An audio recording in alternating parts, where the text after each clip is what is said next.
Hello learners, welcome back to our channel remarkable studies.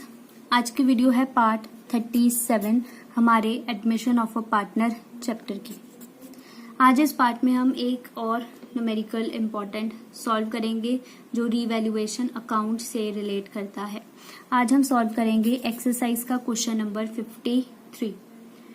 इस part को start करने से पहले अगर आपने इसके पहले के रीवैल्यूएशन अकाउंट से रिलेटेड क्वेश्चंस के जो वीडियोस हैं वो नहीं देखे हैं तो आप उन्हें ज़रूर देखें। उसके बाद ही आप इस न्यूमेरिकल को जो है वो स्टार्ट करें ताकि आपको सभी कंसेप्ट्स जो हैं वो बहुत अच्छे से क्लियर हो जाएं और कोई भी डाउट जो है वो आपके माइंड में ना रहे। आज हम सॉल्व करेंगे टीएस गरेवाल बुक का admission of a partner chapter का एक्सरसाइज का क्वेश्चन नंबर 53। आप देख सकते हैं मैंने यहाँ पर क्वेश्चन नोट किया हुआ है। ठीक है, सबसे पहले हम साथ साथ हम क्वेश्चन को रीड करेंगे और साथ साथ ही जो है वो हम क्वेश्चन को न्यूमेरिकल को सॉल्व करेंगे। सबसे पहले देखिए आपको क्वेश्चन में क्या बताया गया है। At the time of admission of a partner C, assets and liabilities of A and B were revalued as follows. जब हमने नए पार्टनर को एडमिट करा है तब हमने जो है वो हमारी एसेट्स और लायबिलिटीज को जो है वो रीवैल्यू किया है। आपको A to F एडजस्टमेंट्स जो है वो क्वेश्चन में गिवन है। हर एक एडजस्टमेंट से रिलेटेड आपको जो है वो जर्नल एंट्री पास करनी है कि एसेट्स और रीवैल्यू करने पर क्या जर्नल एंट्रीज हम पास करेंगे। सबसे पहले देखिए first journal entry A point आपको गिवन है। A provision for doubtful dates at a rate of 10% was made on sundry debtors। sundry debtors जो है वो आपको क्वेश्चन में गिवन है 50,000। प्रोविजन का पॉइंट सॉल्व करने से पहले अगर आपने इससे पहले का पार्ट नहीं देखा है, पार्ट 36 जिसमें हमने क्वेश्चन नंबर जो है वो 52 सॉल्व करा है, तो आप उसे जरूर देखें। मैंने इस क्वेश्चन में जो है वो प्रोविजन फॉर डाउटफुल डेट्स का अकाउंट समझाया है जो आपको बनाना है जब भी आपको प्रोविजन जो है वो क्वेश्चन प्रोविजन से रिलेटेड पॉइंट जो है वो आपको आएगा। तो आप एक बार पार्ट 36 जरूर चेक करें। इसका लिंक आपको डिस्क्रिप्शन बॉक्स में मिल जाएगा, आप वहां से चेक कर सकते हैं। अब देखिए वर्किंग नोट में आपको जो है वो पहले प्रोविजन फॉर डाउटफुल डेट्स का एक जो है वो अकाउंट प्रिपेयर करना है। सबसे पहले मैंने आपको बताया था आपको यहाँ पर लिखना है बाय बैलेंस ब्रॉट डाउन। ये जो है वो होगा आपका ओपनिंग बैलेंस जो आपको क्वेश्चन में गिवन होता है। ठीक है, या फिर कोई भी जो ओल्ड प्रोविजन क्वेश्चन में आपको गिवन हो वो ही आपका ओपनिंग बैलेंस होता है।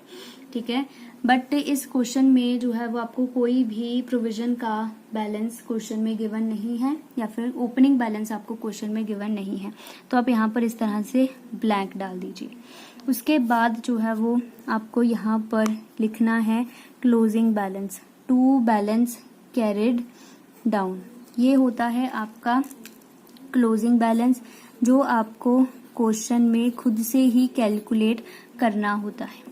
ठीक है, यही आपको कैलकुलेट करने के लिए क्वेश्चन में बताया गया होता है। जैसे आपको 10% की प्रोविजन जो है वो क्वेश्चन में कैलकुलेट करनी है, वो प्रोविजन आपको यहाँ पर लिखनी है। उसका अगर आपको फॉर्मूला याद हो तो मैंने आपको उसका जो है वो फॉर्मूला लिखवाया था। Debtors minus bad debts multiplied by जो हमें परसेंटेज गिवन होती है प्रोविजन की। ठीक है, वो आपको यहाँ पर लगानी होती है। अब देखिए डेटर्स तो आपको क्वेश्चन में बताए गए हैं कि 50,000 के हैं। बैड डेट्स क्वेश्चन में गिवन नहीं है तो यहाँ पर आप नील लिख लीजिए चाहे। ठीक है, तो 50,000 माइनस नील, कुछ भी माइनस नहीं हुआ तो बन जाएगा 50,000 ही बच जाएगा।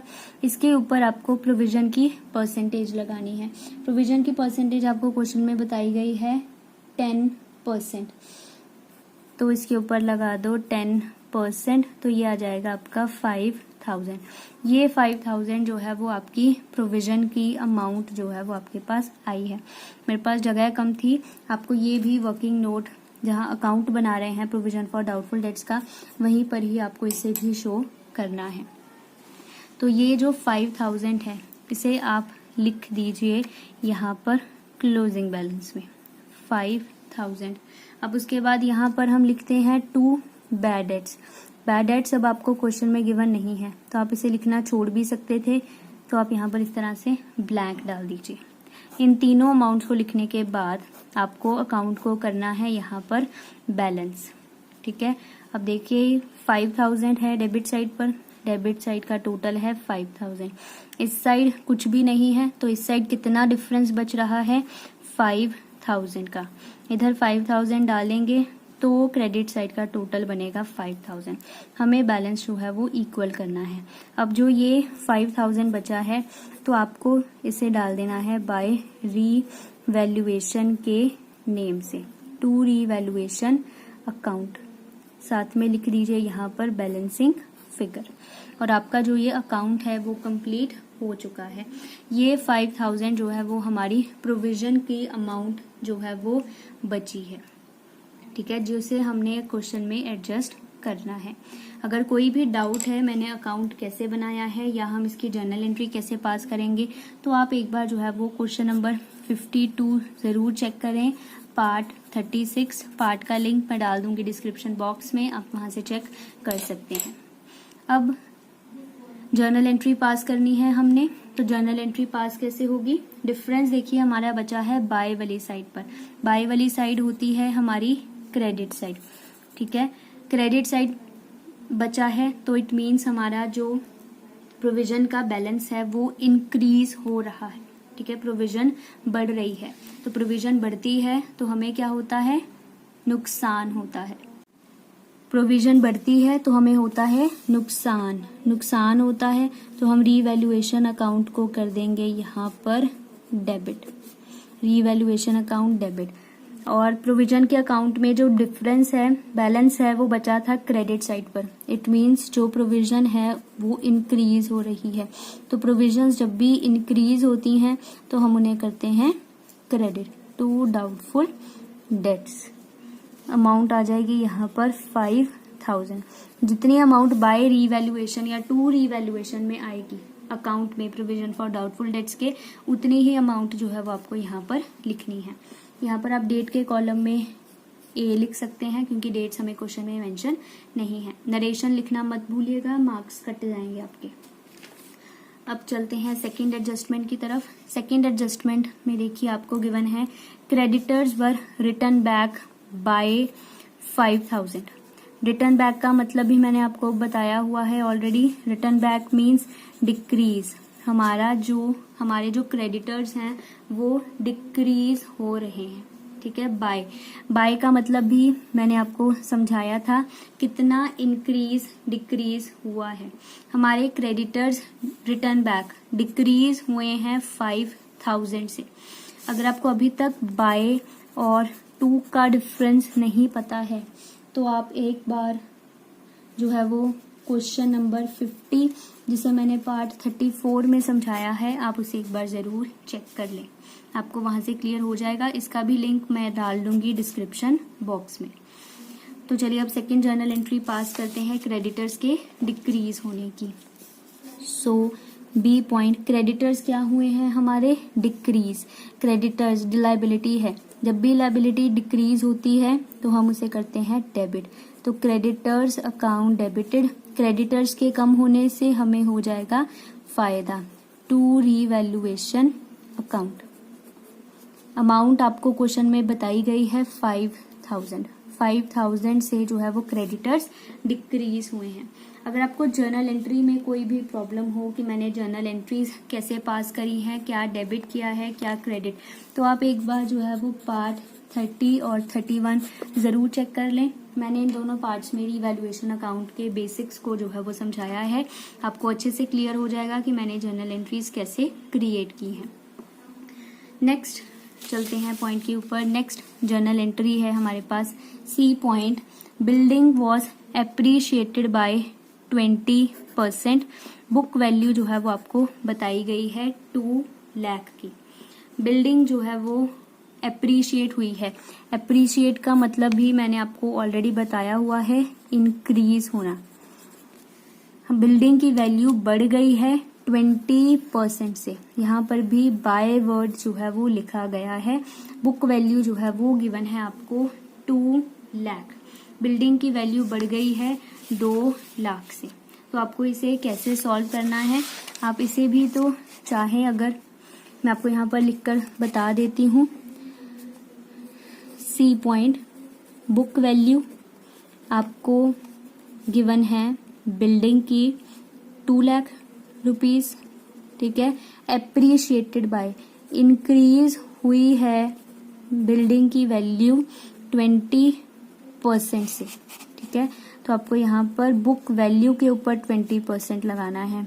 2 लाख का 20%, 2 लाख का 20% जो है वो होता है 40,000। इट मीन्स 40,000 से जो है वो हमारी बिल्डिंग की वैल्यू जो है वो बड़ी है। तो अब रिवाइज्ड वैल्यू कितनी होगी हमारी बिल्डिंग की, वो होगी 2,40,000 की, ठीक है। बुक वैल्यू थी 2 लाख की, 20% से वैल्यू बढ़ गई और अब वैल्यू है 2,40,000। जो ये 40,000 है इसे आपको रीवैल्यूएशन अकाउंट में लिखना है, ठीक है। बाय का मतलब है कि हमें कितना इंक्रीज हुआ है उसकी अमाउंट डायरेक्ट गिवन है। कोई भी डाउट हो तो आप एक बार क्वेश्चन नंबर 50 जरूर चेक करें।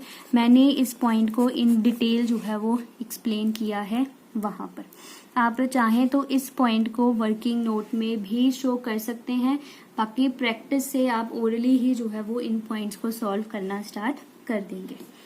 तो चलिए, अब वैल्यू इंक्रीज हुई है तो इसकी जर्नल एंट्री पास करते हैं। बिल्डिंग इंक्रीज हुई है, बिल्डिंग है हमारा एक तरह का एसेट। एसेट्स जब भी हमारे बढ़ते हैं तो हम उन्हें करते हैं यहाँ पर debit. Building account debited to, building के बढ़ने से हमें होगा फायदा, तो टू रीवैल्यूएशन अकाउंट। अमाउंट हमने अभी कैलकुलेट करी है 20,000 की, ठीक है, 20,000 की। और यहाँ पर आपकी जो ये थर्ड जर्नल एंट्री है ये भी कंप्लीट हो गई है। इसके बाद है next journal entry point D. आपको बताया गया है unrecorded investment were valued at ₹15,000। कोई भी अनरिकॉर्डेड एसेट या लाइबिलिटी हो आपको उसे बुक्स में जो है वो रिकॉर्ड करना होता है। एक इन्वेस्टमेंट थी जिसे हमने अभी तक रिकॉर्ड नहीं किया है, जिसकी वैल्यू है 15,000 की, अनरिकॉर्डेड है, तो अब हम इसे जो है वो रिकॉर्ड करेंगे हमारी बुक्स में।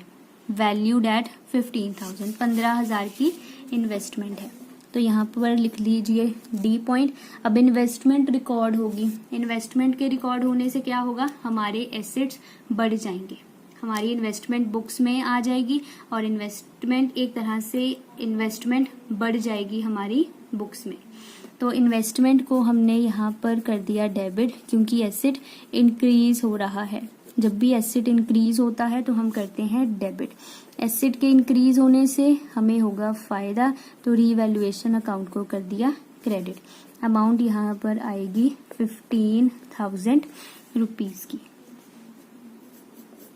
अब चलते हैं नेक्स्ट जर्नल एंट्री की तरफ। नेक्स्ट है ई पॉइंट में, a provision for 2,000 rupees was made for an outstanding bill for repairs. हमने, हमारा एक बिल है रिपेयर्स का outstanding. Outstanding means due but not paid, पे करने का टाइम आ गया है पर हमने अभी तक पे नहीं किया है, ठीक है। हमारा एक बिल रहता है पे करने वाला रिपेयर्स के लिए, हमने उसके लिए जो है वो 2,000 की एक प्रोविजन बनाई है।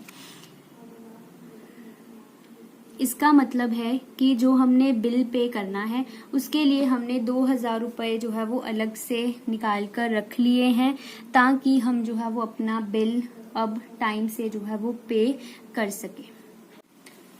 प्रोविजन का जो ये पॉइंट होता है, ठीक है, हमने प्रोविजन को कैसे सॉल्व करना है, ठीक है, ये मैंने वैसे इन डिटेल जो है वो समझाया हुआ है क्वेश्चन नंबर 57 में पार्ट 32 में।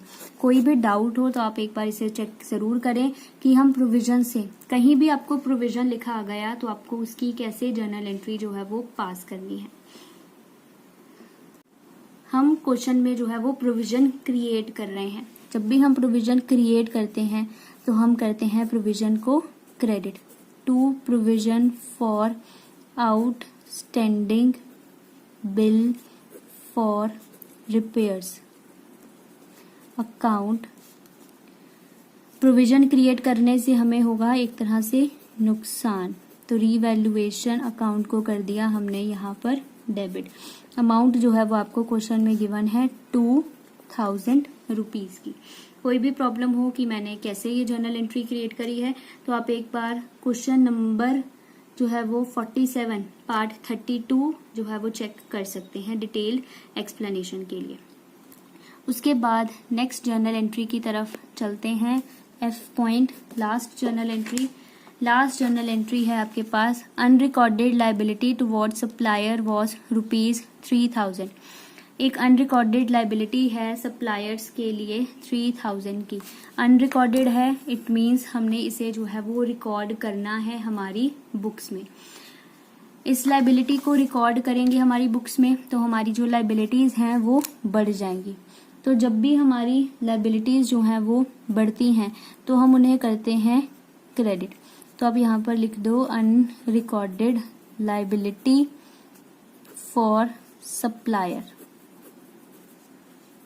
अकाउंट। और लाइबिलिटी बढ़ने से हमें क्या होता है, नुकसान होता है। तो रीवैल्यूएशन अकाउंट को हमने कर दिया डेबिट। अमाउंट आपको क्वेश्चन में गिवन है 3000 रुपीज। अब हमने सारी जर्नल एंट्रीज जो है वो पास कर ली हैं।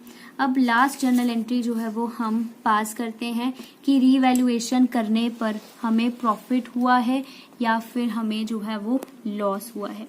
ये मैंने आपको ऑलरेडी बताया है पार्ट 31 में भी कि प्रॉफिट और लॉस कैलकुलेट करने के लिए जो है वो आपको रीवैल्यूएशन अकाउंट जो है वो प्रिपेयर करना पड़ेगा वर्किंग नोट्स में। ठीक है, तभी आपको करेक्ट अमाउंट बिना किसी गलती के आप फाइंड आउट कर सकते हो। मिनिमम 2 मिनट्स या 1 मिनट जो है वो लगता है रीवैल्यूएशन अकाउंट बनाने के लिए, अगर आपको प्रैक्टिस है। ठीक है, मैंने आपको बहुत ही इजी वे में समझाया है कि आप विद इन अ मिनट बिना जर्नल एंट्रीज के, कि आप एक एक जर्नल एंट्री को पोस्ट करो, उसके अलावा आप बिना पोस्टिंग के ही अपने अकाउंट प्रिपेयर करने की कोशिश करो। जैसे कि मैंने आपको बताया है कि रीवैल्यूएशन अकाउंट जो है वो हमारा एक नॉमिनल अकाउंट है। ठीक है, नॉमिनल अकाउंट का रूल होता है जब भी कुछ लॉस हो या फिर एक्सपेंस हो तो उसे कर दो डेबिट, और जब भी कोई भी गेन हो, ठीक है, या फिर किसी भी तरह की इनकम हो तो उसे कर दो क्रेडिट।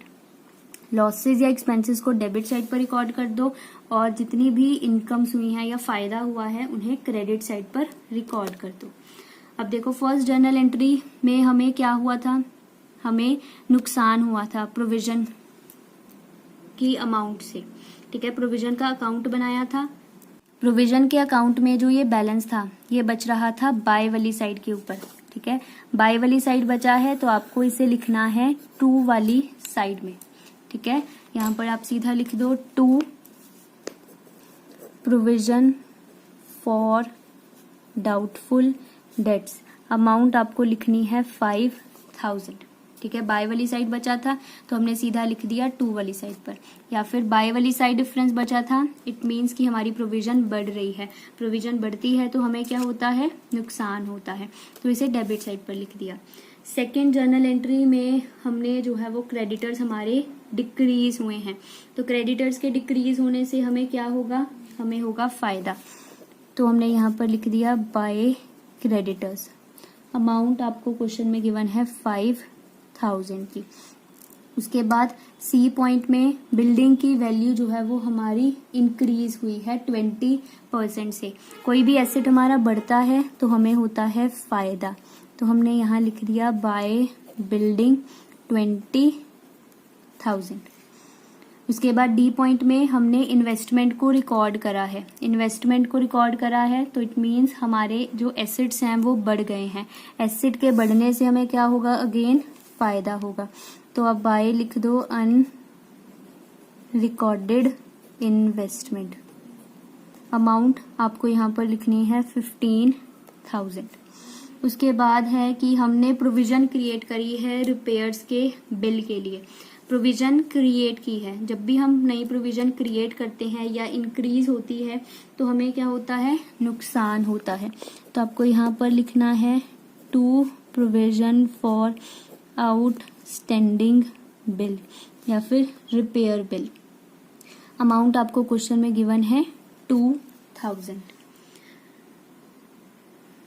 उसके बाद एफ पॉइंट में आपको जर्नल एंट्री दी गई थी कि हमारे जो सप्लायर्स हैं उनके रिलेटेड कोई लायबिलिटी थी जो अनरिकॉर्डेड थी, जिसे हमने अपनी बुक्स में रिकॉर्ड किया था। तो लायबिलिटी बढ़ने से हमें क्या हो जाएगा, नुकसान हो जाएगा। तो हमने यहाँ पर लिख दिया टू अनरिकॉर्डेड लायबिलिटी, या फिर आप लायबिलिटी फॉर सप्लायर्स भी लिख सकते हैं या फिर अनरिकॉर्डेड लायबिलिटी लिखकर भी छोड़ सकते हैं। अमाउंट आपको क्वेश्चन में गिवन थी 3,000। यहाँ पर हमने सभी जर्नल एंट्रीज जो है वो पास कर ली हैं। ठीक है, अब जो है वो हमें इस अकाउंट को बैलेंस करना है। बैलेंस के लिए आपको पहले टोटल फाइंड आउट करना है किस साइड का जो है वो ज्यादा है। यहाँ पर बिल्डिंग में जो है वो 40,000 आएगा, मैंने गलती से 20 लिख दिया, 40,000 आएगा यहाँ पर। तो यहाँ पर जो टोटल है वो क्रेडिट साइड का ज्यादा है। क्रेडिट साइड का जो टोटल है वो है 60,000 रुपीज का, और जो डेबिट साइड का अगर हम टोटल देखें तो वो कम है। डेबिट साइड पर जो है वो 50,000 से जो है वो बैलेंस बच रहा है। अगर आप क्रेडिट साइड में से डेबिट साइड को माइनस कर दें तो 50,000 रुपीज का जो है वो बैलेंस बच रहा है यहाँ पर। तो आपको इसे डाल देना है टू प्रॉफिट ऑन रीवैल्यूएशन के नेम से, to profit on revaluation transferred to partners. देखिए आपको क्वेश्चन में बताए गए हैं ओल्ड पार्टनर्स में जाता है रीवैल्यूएशन का प्रॉफिट हमेशा। तो आपको यहाँ पर लिखना है as capital and B's capital. A और बी में जो है ये 50,000 डिस्ट्रीब्यूट हो जाएगा। बट आपको यहाँ पर क्वेश्चन में जो है वो रेशियो गिवन नहीं है कि ए और बी की रेशियो कितनी है। तो मैंने आपको ऑलरेडी समझाया है, अगर आपको क्वेश्चन में रेशियो गिवन नहीं है तो आपको हमेशा रेशियो को इक्वल ले लेना है। इस 50,000 को हम इक्वल रेशियो में जो है वो ए और बी में डिस्ट्रीब्यूट कर देंगे। जैसे कि अगर मैं ए में डिस्ट्रीब्यूट करूं तो 50,000 इंटू 1/2 और बी में 50,000 इंटू 1/2, क्योंकि हमने ए और बी की जो रेशो है उसे इक्वल एज्यूम किया है। तो दोनों में जो है वो 25,000 और 25,000 रुपीज जो है वो आ जाएगा। तो यहाँ लिख दीजिए 25,000 और 25,000 और ये 50,000 आपका कंप्लीट हो गया है, और हमारा जो ये अकाउंट है वो भी बन गया है, और हमें प्रॉफिट भी सम पता चल गया है कि कितना आया है रीवैल्यूएशन के ऊपर। अब चाहें तो अपनी बुक में नोट भी लिख सकते हैं, साथ ही में अपनी कॉपीज पर भी, कि अगर हमें रेशो गिवन नहीं है पार्टनर्स की तो जितना भी प्रॉफिट या लॉस होगा रीवैल्यूएशन का वो इक्वली जो है वो पार्टनर्स के बीच में डिस्ट्रीब्यूट हो जाएगा। ठीक है, यही रूल है। अगर आपको क्वेश्चन में रेशो गिवन नहीं है पार्टनर्स की तो हम रेशो जो है वो 1:1 या इक्वल जो है वो ले लेते हैं। अब चलिए जर्नल एंट्री हम पास कर लेते हैं प्रॉफिट की।